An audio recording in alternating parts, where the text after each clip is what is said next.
संपूर्ण चाणक्य नीति का 12वां अध्याय का सार मैं करने चल रहा हूँ। सभी भाइयों बहनों से विनम्र निवेदन है, सभी विद्यार्थियों से विनम्र निवेदन है, सभी नौजवानों से विनम्र निवेदन है कि आप अपने जीवन में चाणक्य नीति को डेली उतारें और अपने जीवन में आप जब ज़रूरत हो चाणक्य नीति अपनाएं। आप जरूर सफल होंगे, इसमें कोई शंका ही नहीं है, क्योंकि चाणक्य एक बहुत महान व्यक्ति थे। उनकी नीतियाँ बड़े बड़े लोग अपने जीवन में लागू करते हैं, उपयोग में लाते हैं। आइए शुरू करते हैं अध्याय का सार। 11वां अध्याय, 12वां अध्याय। 11वें अध्याय का वीडियो में बना चुका हूँ ऑलरेडी, तो 12वां अध्याय हम शुरू करते हैं। अध्याय के प्रारंभ में चाणक्य उस गृहस्थ को सुखी बताते हैं जिसके घर में मंगल कार्य होते रहते हैं, जिसकी संतान बुद्धिमान हो, पत्नी मधुर भाषणी हो, जिसने सत्कर्मों में धन की प्राप्ति की हो, जिसके मित्र समय पर उसका साथ देने वाले हों, नौकर आदि उसकी आज्ञा का पालन करने वाले हों, जहाँ अतिथियों का स्वागत सत्कार होता हो, जो गृहस्थ नित्य नियम से प्रभु की उपासना करता हो, और जिस घर में प्रतिदिन श्रेष्ठ स्वादिष्ट भोजन बनता हो, ऐसी गृहस्थी ही प्रशंसनीय होती है। अर्थात ऐसा गृहस्थ सदैव सुखी रहता है। दान का महत्व बताते हुए चाणक्य ने अनेक स्थानों पर कहा है कि दान देने से धन की कमी नहीं होती। हाँ, योग्य और विद्वान ब्राह्मणों को ही दान देना चाहिए, क्योंकि ऐसे व्यक्ति को दिया हुआ दान कई गुना होकर मिलता है। असल में देखा जाए तो धन का दान करना तो इसलिए भी लाभप्रद है क्योंकि ऐसा करके व्यक्ति यश और पुण्य की प्राप्ति करता है, जो धन की अपेक्षा बहुत ज़्यादा समय तक रहने वाली है।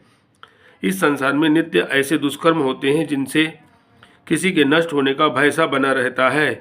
जिस व्यक्ति ने अपने हाथों से कभी दान नहीं किया, कानों से कभी शास्त्र वचन नहीं सुने, आँखों से कभी सज्जन व्यक्तियों के दर्शन नहीं किए, और जो कभी तीर्थों पर भी नहीं गया, चाणक्य कहते हैं कि ऐसा जीवन व्यर्थ है।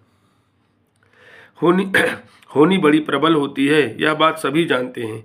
अपनी होनी अथवा भाग्य के कारण करील के वृक्ष पर पत्ते नहीं होते, तो इसके लिए वसंत को दोषी नहीं माना जा सकता।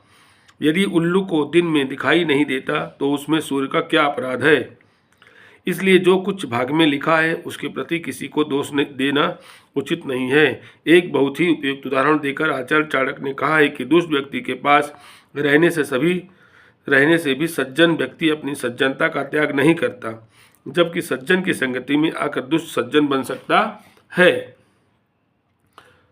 सज्जनों के संबंध में आचार्य का कहना है कि उनके दर्शन मात्र से पूर्ण फल की प्राप्ति होती है, परंतु जहाँ कोई सज्जन पुरुष नहीं होता वहाँ का जीवन भी विष के उस कीड़े के समान होता है जो विष में ही उत्पन्न होता है और विष में ही मरता है। इस श्लोक का आशय यह भी हो सकता है कि जिस प्रकार विष का कीड़ा विष से अप्रभावी रहता है, उसी प्रकार दुष्टों में रहने पर भी सज्जन व्यक्ति दुर्गुणों से कोसों मील दूर रहता है।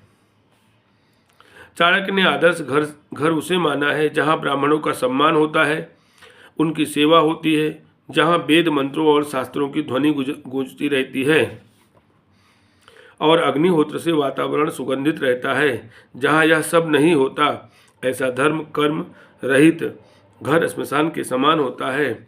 ऐसे घर में नकारात्मक ऊर्जा का निवास हो जाता है। चाणक्य कहते हैं कि मनुष्य को चाहिए अन्य बातों की ओर से ध्यान हटाकर अपना मन धर्म के कार्यों में लगाए। आचार्य के अनुसार जो व्यक्ति दूसरों की स्त्री को माता के समान देखता है, दूसरों के धन को तुच्छ समझता है और सब प्राणियों को अपने समान मानता है, सदैव धर्म में लगा रहता है, कटु वचन नहीं बोलता, जिसमें दान की प्रवृत्ति होती है, मित्रों से जो किसी प्रकार का छल कपट नहीं करता, गुरु के प्रति जो नम्र रहता है, जिसका अंतःकरण समुद्र के समान गंभीर है, जो आचरण में पवित्र, शास्त्रों को जानने वाला और हर समय प्रभु को याद रखने वाला है वही सज्जन है। भगवान राम के संबंध में चाणक्य कहते हैं कि वे कल्प वृक्ष से भी श्रेष्ठ हैं, सुमेरु पर्वत से भी अधिक धनी हैं, उनका तेज सूर्य से भी अधिक है, वे कामधेनु से भी अधिक मनोकामनाएं पूरी करने वाले हैं, इसलिए उनकी उपासना करनी चाहिए।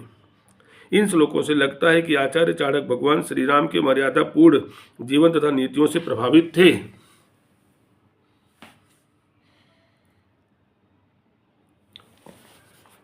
आइए चाणक्य द्वारा कही गई कुछ बातें सीखते हैं।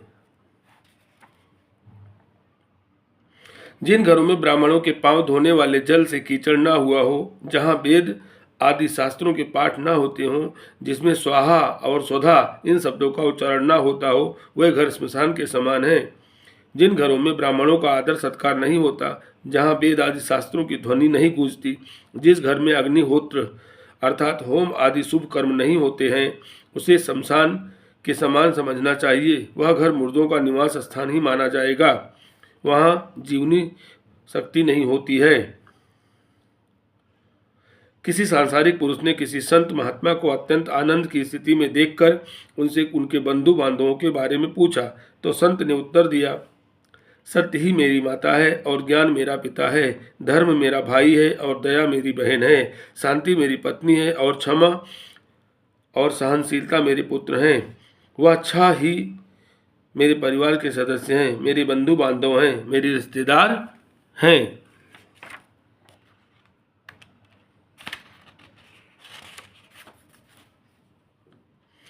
बुद्धिमान मनुष्य को भोजन प्राप्ति के संबंध में चिंता नहीं करनी चाहिए, उसे केवल धर्म कर्म के संबंध में चिंतन करना चाहिए, क्योंकि मनुष्य के जन्म के समय ही भोजन का प्रबंध हो जाता है।